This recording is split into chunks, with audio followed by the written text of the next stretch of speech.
প্রণাম মহারাজ। জয় হোক। এস নামের ব্যক্তিরা কেমন হবে, অর্থাৎ এস দিয়ে অক্ষর, এস অক্ষর দিয়ে যাদের নাম শুরু তারা কেমন হবেন, এই প্রসঙ্গে আপনি একটি লেকচার করেছিলেন।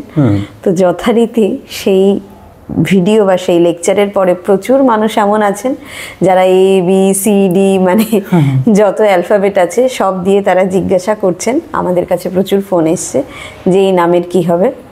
তো এত অ্যালফাবেট দিয়ে তো আজকেই একেবারে বলা সম্ভব না।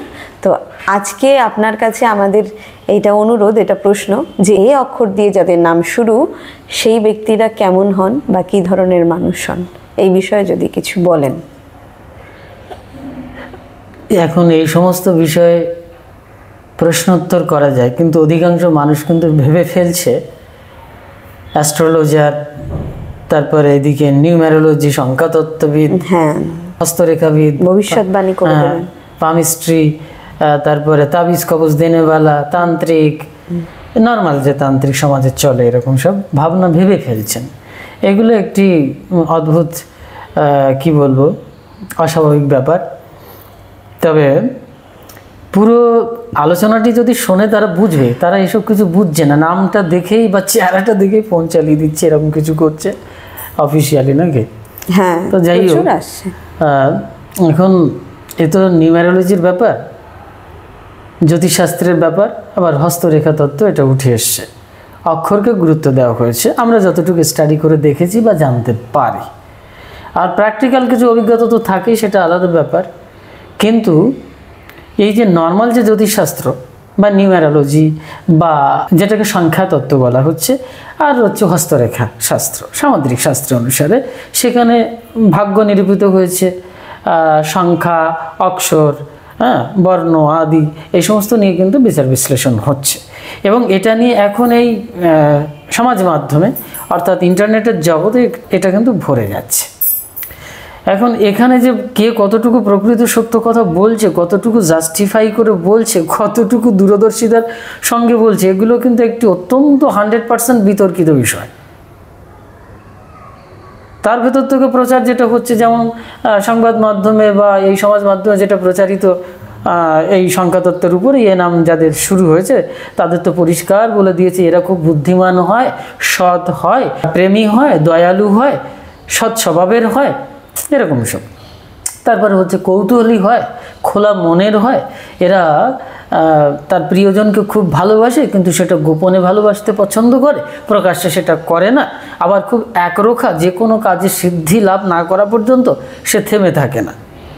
এবার এস নামের অক্ষরেও কিন্তু এই একই রকমের কিন্তু বৈশিষ্ট্য পাওয়া যায় কম বেশি, হয়তো 1% 5% ডিফারেন্স থাকতে পারে, কিন্তু কম বেশি কিন্তু ওই একই তথ্য উঠে আসছে। তারপরে দেখা যাচ্ছে কি যে এরা দুঃসাহসিক মনোভাবের হয়, বলছে প্রচণ্ড ডেসপারেট, মনোবল দৃঢ় হয়, এরকম সব উঠে এসছে। যে কোনো পরিস্থিতিতে এরা ভয় পায় না, আতঙ্কিত হয় না, প্যানিক কাজ করে না।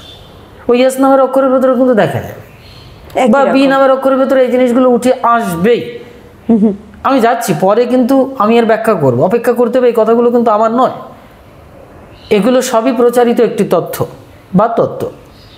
এর ভেতরে লজিক আছে কি না আছে সেটা তাদের ব্যক্তিগত ব্যাপার, কিন্তু আমি যে লজিক বা দর্শনটি দেব সেটার জন্য একটু অপেক্ষা করতে হবে। এইটা শ্রবণ করার পরে পরিষ্কার হয়ে যাবে অক্ষরতত্ত্ব কি, সংখ্যাতত্ত্ব কি।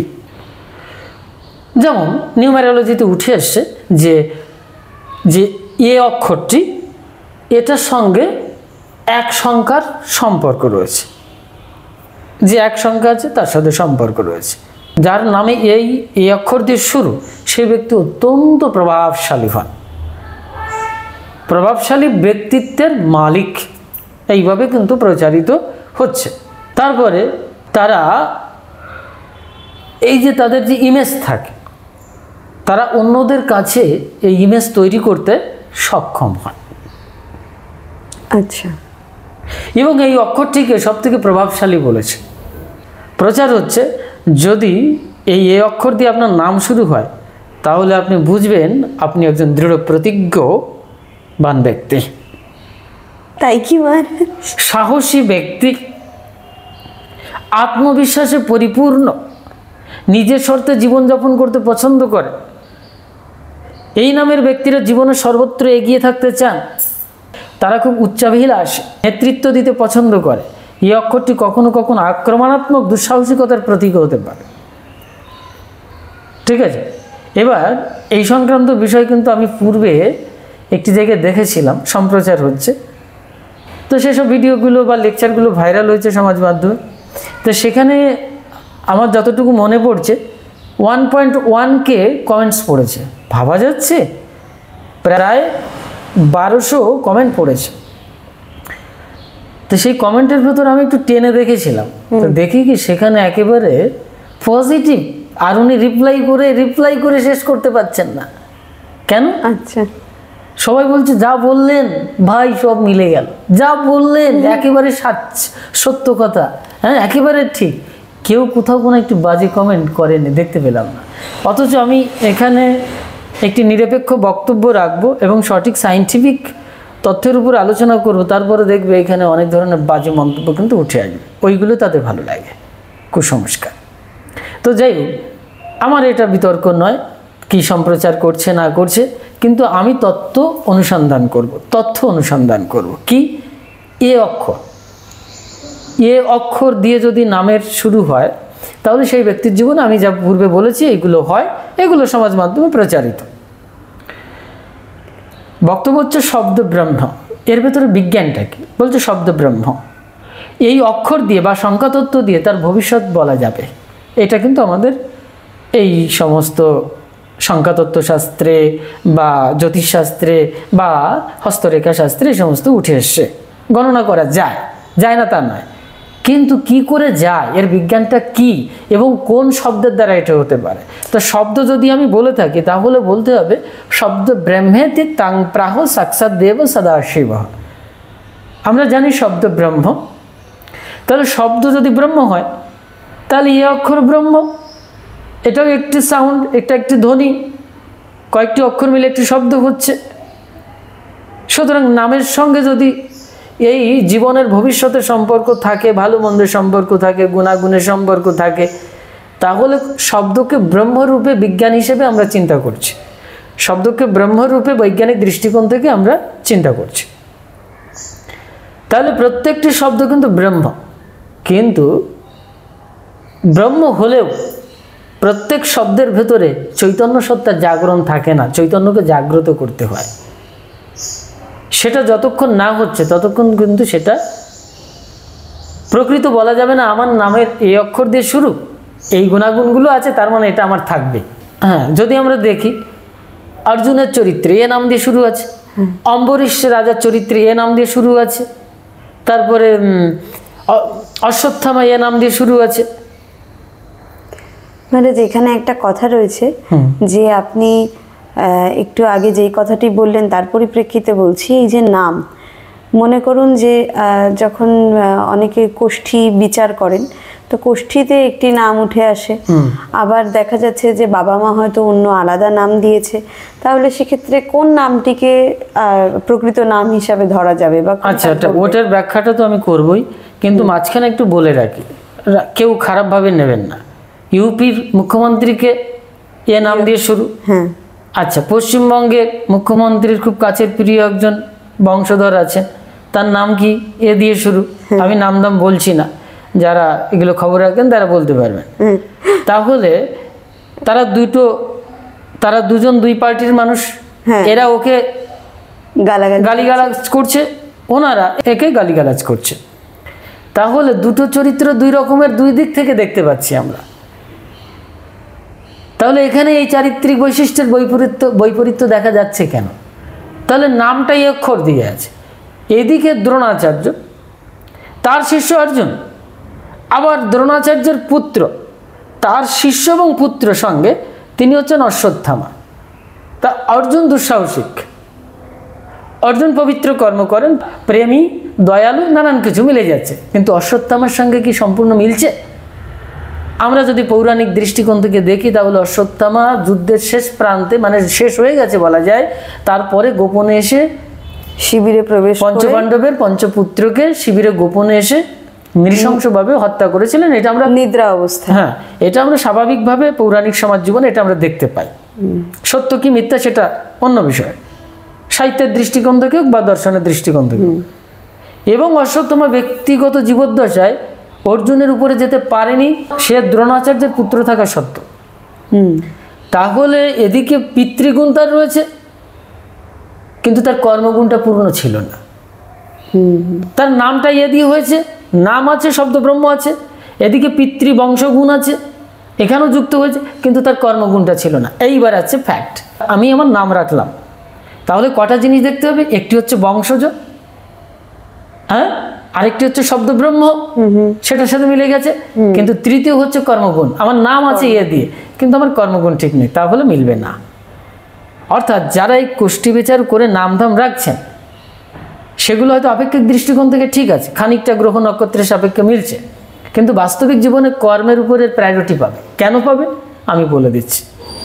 যেমন আমাদের যৌগিক শাস্ত্রে বা যদি আমরা সরোদয় শাস্ত্র অনুসারে সিদ্ধান্ত প্রয়োগ করি, তাহলে দেখতে পাই একজন যোগী যখন বলছেন আমি জল চাই, সঙ্গে সঙ্গে জল উপস্থিত হয়ে যাচ্ছে। পৃথিবীর কোনো বিজ্ঞানী এটা বলতে পারবে কোনো ল্যাবে ফেলে জল উচ্চারণ করার সঙ্গে সঙ্গে জল হবে? তারা জল আবিষ্কার করতে গেলে হাইড্রোজেন এবং অক্সিজেন ল্যাবে ফেলে এক জায়গায় একটি কেমিক্যালাইজেশন করে তৈরি করবে, একদম ঠিক তো? এটা একটি বিজ্ঞান। কিন্তু সুপারন্যাচারাল বিজ্ঞান আছে আমাদের, যেটা হচ্ছে জল বলার সঙ্গে সঙ্গে জল তৈরি হবে। এটা উৎকৃষ্ট যোগীগণ করতে পারেন। তাহলে নামের আগে যদি এ অক্ষর হয়, তাহলে এই এ অক্ষর বা বর্ণটাকে ব্রহ্মতত্ত্বে ফেলতে হবে। কিভাবে ব্রহ্মতত্ত্বে? যোগীর দৃষ্টিকোণ থেকে। যোগীরা যেমন জলটাকে কি করে ফেলেছে? ব্রহ্মতত্ত্বে ফেলে দিয়েছে সাধন প্রক্রিয়ার দ্বারা। এই জন্য জল বলার সঙ্গে সঙ্গে জল হয়ে গেছে, কিন্তু তুমি আমি জল বলার সঙ্গে সঙ্গে জল হচ্ছে না। সুতরাং আমার এ নামের অক্ষর দিয়ে শুরু হলেও কিছুই হবে না যদি আমার ওই বৈজ্ঞানিক শক্তিটা না থাকে। এই সায়েন্সটা অধিকাংশ মানুষই বুঝতে পারছেন না এবং শোনেন না, শুধু নাম নিয়েই ব্যস্ত আছেন। কিন্তু নামের সঙ্গে যে বৈজ্ঞানিক ক্রিয়াত্মক শক্তি প্রয়োগ করতে হবে, অর্থাৎ নাদ স্পর্শ করতে হবে, ব্রহ্মনাদ। শব্দের ভেতরে 4টি লেভেল আছে, বৈখরী লেভেল, মধ্যমা লেভেল, পশ্বন্তী লেভেল, তারপরে কি পরানাদ। তো পরানাদের গল্প ছেড়ে দাও, পশ্বন্তী ছেড়ে দাও, মধ্যমাও ছেড়ে দাও। মধ্যমা হচ্ছে হৃৎপিণ্ড থেকে যে উচ্চারিত হয় যে শব্দ, যেটা এই কর্ণে শ্রবণ করা যায় না, সাধক উপলব্ধির দ্বারা ওই জ্ঞানকে গ্রহণ করেন। এই মধ্যমা স্তরের পরের স্থান একেবারে নিম্নতর, যেটাকে বলা হয় বৈখরী, বিখরিত হচ্ছে, অর্থাৎ বিক্ষিপ্ত অবস্থায় ছড়িয়ে পড়েছে, সেটার নাম হচ্ছে এই বৈখরী স্থূল যে শব্দটি আমরা বলছি। আচ্ছা, বুঝে গেছে? এই শব্দটা এখনো কিন্তু ব্রহ্ম নয়। যখন এই বৈখরী লেভেল থেকে মধ্যমা স্তর থেকে ভেতরে প্রবেশ করে পরানাদে স্পর্শ করবে, তখন ওই শব্দটা বলার সঙ্গে সঙ্গে ওর যে রূপ, সেই ডিভাইসটা বা সেই রূপটা গ্রহণ করবে। যেমন ডাইমেনশনটা তৈরি হবে। হ্যাঁ, ডাইমেনশনটা তৈরি হবে। যেমন যোগী জল বলেছে, জল হয়ে গেছে। আচ্ছা, তার মানে তোমার নামের আদ্যাক্ষর যাই হোক না কেন, তোমার কর্মটা যেন বৈজ্ঞানিক সম্মত হয়। আচ্ছা, তা যদি না হয়, অর্থাৎ পরানাদকে স্পর্শ না করে শব্দকে তুমি ব্রহ্মরূপে অর্থাৎ চৈতন্য সত্তায় জাগ্রত না করতে পারো, তাহলে তোমার এই নাম অর্থহীন হয়ে যাবে। এই জন্য আমরা অহিরাবণের জীবনীতে একটা জিনিস পাচ্ছি। হ্যাঁ, অহিরাবণ কিন্তু এক দৃষ্টিকোণ থেকে বেশ ভালো সাধক ছিল। মহারাজ ভালো কোথায়, সে তো রাম লক্ষ্মণকে তুলে নিয়ে গিয়েছিল। এটা আবার একটি নেগেটিভ, সে রাম লক্ষ্মণকে তুলেছিল। তাহলে তার নামের অক্ষর এ দিয়ে শুরু, অশ্বত্থামার এ দিয়ে শুরু, কিন্তু এ দিয়ে শুরু আর উৎকৃষ্ট নাম আছে, যেমন দুই দিকেই আমরা খুঁজলে পেয়ে যাব। যেমন এ অক্ষর দিয়ে অমরনাথ, এ অক্ষর দিয়ে অমরকণ্ঠক। ভগবান শিব শঙ্করের নাম অমরনাথ, ওদিকে অমরকণ্ঠক, যেখান থেকে নর্মদা নদীর উৎপত্তি, তার কন্যা রেবা মাইয়া, নর্মদা মাইয়া। তারপরে ওদিকে রয়েছে অম্বরীশ রাজা, ওদিকে রয়েছে অজামিল। হ্যাঁ, অজামিল ব্যক্তি জীবনে সে ভোগী হয়ে উঠেছিল, আবার ক্রমান্বয়ে সে কিন্তু সাধনার দ্বারা অর্থাৎ ভগবানের নাম নিয়ে সে আবার পবিত্র হয়ে যায়। তাহলে কি হচ্ছে? তোমাকে ক্রিয়া করতে হচ্ছে, ক্রিয়ার সাথে সম্পৃক্ত হতে হবে নাম। বুঝে গেছে? এই হচ্ছে বিষয়। এখানে সংক্ষেপে আমি দুটো সায়েন্সের কথা বলেছি, যে শব্দ ব্রহ্মের উপরে ভিত্তি করবে, এই নামের আদ্যাক্ষর কি আছে না আছে বা শব্দের কি আছে না আছে অর্থ এটা। এখন যদি আমার নাম সহজ কথা আমি ধরি মহাকাল, তো মহাকাল বললেই আমি মহাকাল হয়ে যাব না। যখন আমার শব্দ ব্রহ্মনাদ ওই অনন্ত সত্তা অনাদিতত্ত্ব সেই পরানাদ মহাকালের সাথে সম্পৃক্ত হবে, অর্থাৎ ওই সত্তার জাগরণ ঘটবে আমার ক্রিয়াত্মক শক্তির দ্বারা, তখন মহাকাল বলার সঙ্গে সঙ্গে সেই মহাকালের যে ফোর্স সেটা স্ফুরণ করবে।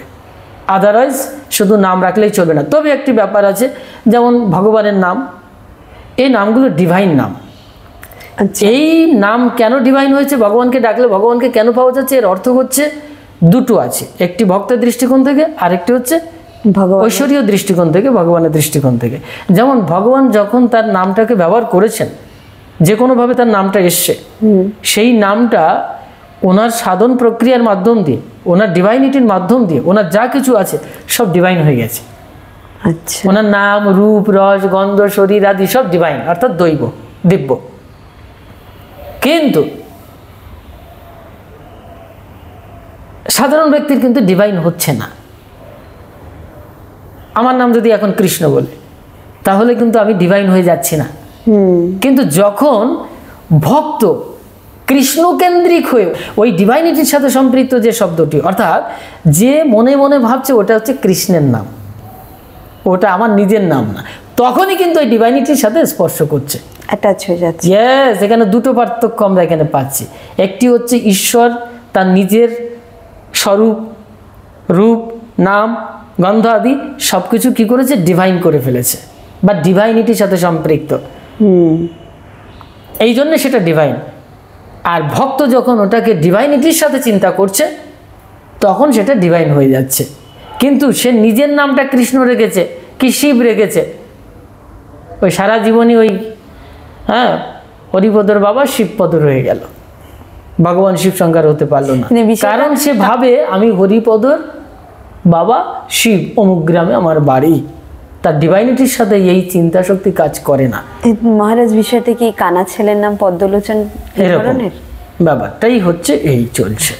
তো যাই হোক, এখন বিষয়বস্তু যদি আমরা সত্যি সত্যি সংখ্যাতত্ত্ব বলি, জ্যোতিষশাস্ত্র বলি, বা হস্তরেখা তত্ত্ব বলি, এর পূর্ণ বিজ্ঞানটাকে জেনে তারপরে অ্যাপ্লাই করতে হবে, তারপরে মেলাতে হবে যে আমার নামের সাথে মিলছে কিনা।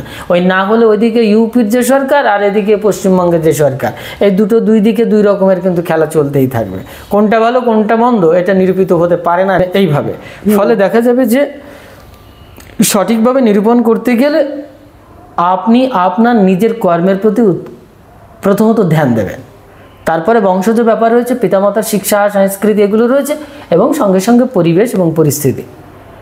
আপনার সাধনার উপর এটা ডিপেন্ড করবে, আপনার দৃষ্টিভঙ্গির উপরে ডিপেন্ড করবে, আপনার নৈতিক চরিত্রের উপরে এটা ডিপেন্ড করবে। যদি নৈতিক চরিত্র ঠিকঠাক না থাকে, তাহলে কিন্তু নাম যাই হোক না কেন অশ্বত্থামার মতো হয়ে যাবে, অজামিলের মতো হয়ে যাবে, এদিকে ঐরাবণের মতো হয়ে যাবে, নানান কিছু হয়ে যাবে, আরও অনেক কিছু আছে। সুতরাং বক্তব্য হচ্ছে যে আপনি যেভাবেই মেলান না কেন সমাজ মাধ্যমে প্রচারিত তথ্যের সঙ্গে, সেটা যেন আপনার কর্মের সাথে সম্পৃক্ত হয়, আপনার নৈতিক চরিত্রের সাথে সম্পৃক্ত হয়, চারিত্রিক বৈশিষ্ট্যের সাথে সম্পৃক্ত হয়, এবং যেটার একটা স্থিতি থাকবে। প্রতিনিয়ত মানুষের জীবনের চরিত্র বদলায়, এটা কিন্তু ঠিক। 5555 দিন অন্তর মানুষের পরিবর্তন ঘটে, ঠিক আছে। এই যেমন দেখা যাচ্ছে কি যে আমরা কিন্তু একটা জিনিস কিন্তু খেয়াল করি না, বলছে কি আমার সঙ্গে না মিলে গেছে উনি যেটা বলেছেন, আরেকজন বলছে কি জানিস তো আমার সঙ্গে মিলে গেছে, আরেকজন বলছে জানিস তো আমার সঙ্গে মেলেনি। এখানে কিন্তু দৃষ্টিভঙ্গির ভুল আছে। সমস্ত জায়গায় মিলেছে, আর না হলে কোনো জায়গায় মেলেনি, কিন্তু সমস্ত জায়গায় মিলেছে। এর বিজ্ঞান কি? এর বিজ্ঞান হচ্ছে যে ব্যক্তিটি বলছে আমার মেলেনি, এর অর্থ হচ্ছে সে নিজেকে অনুসন্ধান করতে এখনো শেখেনি, সে নিজেকে এখনো দেখতে পাচ্ছে না, সে নিজেকে অনুসন্ধান করতে পারছে না, সে নিজেকে দেখতে পাচ্ছে না তার কোথায় ভালো এবং কোথায় মন্দ। তাই ওর যে নেগেটিভ যে জিনিসটা খারাপ লেগেছে, তাই বলছে আমার সঙ্গে মেলেনি। মূলত পক্ষে যদি অনুসন্ধান করে, তাহলে দেখা যাবে ওর জন্য যেটা ভালো বলেছে, ওর জন্য যেটা মন্দ বলেছে, ওই দুটো সত্তা ওর ভেতরে রয়েছে। এবার যারা বলছে যে আমার সঙ্গে মিলে গেছে, এই ভালো এবং মন্দ দুটো সত্তাই তার ভেতরেই আছে। কাউকে যদি বলা হয় যে আপনি একটু ভালোবাসতে পছন্দ করেন, এটা কিন্তু মিলল না। আসল মিলটা কোথায় জানেন? আসল মিলটা হচ্ছে আপনার ভেতরে ভালোবাসা সুপ্ত অবস্থায় রয়েছে, শুধু আপনার ভেতরে নয়, প্রত্যেক মানুষের ভেতরে, প্রত্যেক প্রাণীর ভেতরে এই ভালোবাসা গোপন আকারে রয়েছে। এবার কেউ যদি বলে দেয় আপনার ভেতরে কিন্তু ভালোবাসা আছে, তাহলে ভাববেন যে মিলে গেছে। বাস্তবিক মেলেনি, ওটা আপনার ভেতরে আছে এবং প্রত্যেকের ভেতরে এই ভালোবাসাটা আছে। এবার অনেকে বলবে যে আমাকে না এরকম বলেছে, আমার চরিত্র ভালো না। এই চারিত্রিক বৈশিষ্ট্য কোনো না কোনোভাবে কারো না কারোর দূষিত আছে, ভেতরে কিন্তু এই প্রবৃত্তির সত্তা থাকে। এইবার আপনাকে এটা বলে দিল, আপনি বললেন আমার সঙ্গে মিলে গেছে, বাস্তবিক এটা মেলেনি। বাস্তব সত্য হচ্ছে আপনার ভেতরে এই চারিত্রিক গুণাগুণ পূর্বের থেকে বিদ্যমান। অর্থাৎ আপনার শরীর যদি পঞ্চভৌতিক কণার হয়, এই বিশ্বব্রহ্মাণ্ডে যেখানে যাবেন না কেন এই পঞ্চভৌতিক তত্ত্ব পাবেন। আর পঞ্চভৌতিক তত্ত্ব মানে ক্ষিতি, অপ, তেজ, মারুত, বোম, মাটি, জল, বায়ু, অগ্নি, এই সমস্ত অনন্ত ব্রহ্মাণ্ডে যেখানে যাবেন সেখানে এই 5টি তত্ত্ব পাবেন। তাহলে বুঝুন, যে ভালো মানুষ তার ভেতরে 5টি তত্ত্ব আছে, যে খারাপ তার ভেতরে আছে। এইবার দাঁড়াচ্ছে পঞ্চ তন্মাত্রা, অর্থাৎ শব্দ, স্পর্শ, রূপ, রস, গন্ধ। এই 5টি তন্মাত্রা বলুন তো কার ভেতরে নেই? এই 5টি তত্ত্ব যেখানে আছে পঞ্চতত্ত্ব, সেখানেই পঞ্চ তন্মাত্রা আছে, শব্দ, স্পর্শ, রূপ, রস, গন্ধ। তাহলে আমার ভেতরে আছে, তার ভেতরে আছে। এ নামের অক্ষর দিয়ে, বি নামের অক্ষর দিয়ে, সি নামের অক্ষর দিয়ে, তার ভেতরে এই গুণাগুণগুলো রয়েছে। এবার বিষয়টি হচ্ছে আনুপাতিক হারে কম এবং বেশি। এই যে কম বেশির মাত্রাটা, এটা আপনার কর্মানুসারে ডিপেন্ড করে। আপনি কর্ম করে এটাকে কি করতে পারেন? রূপান্তর ঘটাতে পারেন। বিষয়বস্তু হচ্ছে এটা, যা আপনি ছিলেন তাই আপনি আছেন, এবং আপনি যদি নিজেকে আরও ডেভেলপ করতে চান তাহলে কর্ম প্রক্রিয়ার দ্বারা ডেভেলপ হবে। কোনো নাম রেখেই কিন্তু শুধু ডেভেলপমেন্ট আসবে না। এই জন্যে এই যে পঞ্চ তন্মাত্রার রহস্য যদি ভেদ করতে পারেন তাহলে আরও পরিষ্কার হয়ে যাবে। এই পঞ্চ তন্মাত্রার মাধ্যম দিয়ে আপনার জীবনে অনেক কিছু হয়। এইসব রহস্যগুলো কোন সংখ্যাতত্ত্ববিদগণ পরিষ্কার রূপে বোঝাচ্ছেন বা বলছেন, আর আপনারা কারা মেলাচ্ছেন, এটা আপনাদের ব্যক্তিগত ব্যাপার। আপনি মনে মনে ভাবতে পারেন আপনি স্বর্গে উঠে গেছেন। বাস্তবিক স্বর্গ কোথায়, স্বর্গ কী জিনিস, আপনি স্বর্গ গেছেন কিনা, এই সার্টিফিকেটটা কে করবে, কে দেবে এক্স্যাক্ট, সেটা কিন্তু আমাদের সমাজে অত্যন্ত বিরল। এই জন্য শুধু মেলাবেন না, সত্যিকার অর্থ নিজের দিকে তাকান, আত্মদর্শন করুন। এবং সবথেকে বড় কথা, এই যে আত্মদর্শন, এটাও অ দিয়ে শুরু হয়েছে, ডাবল এ দিয়ে শুরু হয়েছে। ভাবতে পারছেন, মায়ের নাম যেমন হচ্ছে জগন্মাতা, মায়ের নাম হচ্ছে অপর্ণা, অম্বা, অন্নপূর্ণা। এখন আমার নাম হচ্ছে অন্নপূর্ণা, আমি ভিক্ষে করে খাচ্ছি, মানাচ্ছে বহু মানুষের নাম আছে এরকম অন্নপূর্ণা, অথচ সে দিন দরিদ্র। অনেকের নাম আছে অম্বা, কিন্তু তার ভেতরে মাতৃসত্তা নেই, মাতৃসত্তা নেই কিন্তু। তারপরে দেখা যাচ্ছে এই যে অপর্ণা কথাটি বললাম, মায়ের নাম হচ্ছে অপর্ণা, আরেকজনের নাম অপর্ণা। আমার দিদির নাম কি অমুকের নাম, আমার পিসির নাম অপর্ণা, তাই বলে সে দেবী দুর্গা হয়ে গেছে? বাস্তবিক না। যদি দেবী দুর্গাতে পরিণত হতে হয় তাহলে অপর্ণা, ন পর্ণা, কোনো পর্ণা নেই, মানে পাতা নেই। এর অর্থটা কি? জগন্মাতা পার্বতী যিনি সাধনা করেছিলেন শিবকে পাওয়ার জন্য ছোটবেলা থেকে, তা যখন উনি কঠোর তপস্যা করছিলেন তখন তিনি উপবাস অর্থাৎ তিনি সম্পূর্ণ না খেয়ে সাধনা করছিলেন। এমন কঠোর তপস্যা করছিলেন যে একটি গলিত পত্র পর্যন্ত তিনি গ্রহণ করেননি। গলিত মানে পচে গলে যাওয়া একটি গাছের পাতা পর্যন্ত ভক্ষণ করেননি। তার মানে কতটা নিষ্কিঞ্চনভাবে সাধনা করেছেন, না খেয়ে কঠোর তপস্যা করেছেন। এই জন্য ওনার নাম রাখা হয়েছিল অপর্ণা। তার মানে এবার নাম শুধু আমার নামের আদ্যক্ষরে এটা হবে, আর যে নামের যে শব্দার্থটা সেটা আমি ভাই মেনে চলবো না, তাহলে হবে না। বোঝা গেছে? বক্তব্য হচ্ছে যে শব্দের সঙ্গে যেন আপনার চারিত্রিক বৈশিষ্ট্যের মিল থাকে, আর সেই মিল মেলাতে গেলে, সেই মিলনে আবদ্ধ হতে গেলে তোমাকে কর্ম ক্রিয়াত্মক শক্তির দ্বারা প্রকৃত শব্দ ব্রহ্ম, ওই পরাণাদের বৈজ্ঞানিক তত্ত্বের দ্বারা জল সৃষ্টি করা যাবে। অর্থাৎ জলের নাম যদি জল বলা হয় তার সঙ্গে সঙ্গে জল উপস্থিত হবে। তোমাকে আর কিনে খেতে হবে না বা টিউবওয়েলের চাপ দিয়ে খেতে হবে না। ঠিক আছে, বিষয়টি হচ্ছে সেটা উন্নত বিজ্ঞান। আর একটি পদ্ধতি আছে স্থূল প্রক্রিয়া। টিউবওয়েলের কাছে যাও, চাপ দাও, কিছুক্ষণ পরে গ্লাস ধরো, দেখবে জল পড়ছে, জল খেতে পারে।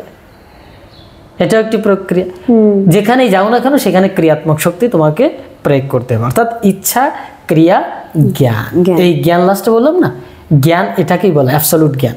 আর শব্দ ব্রহ্ম শব্দ যখন ব্রহ্মে পরিণত হয় তখন এটাকে অ্যাবসলিউট জ্ঞান বলা হয়। এই জন্য যোগীগণ যখন এই জ্ঞান লাভ করেন তখন শব্দ জ্ঞানময় হয়ে যায়, অর্থাৎ জ্ঞান আর পদার্থ অভিন্ন হয়ে যায়, এটাকে প্রজ্ঞান বলা হয়। আচ্ছা, আমি শব্দ বললাম, পদার্থ তৈরি হয়ে গেল।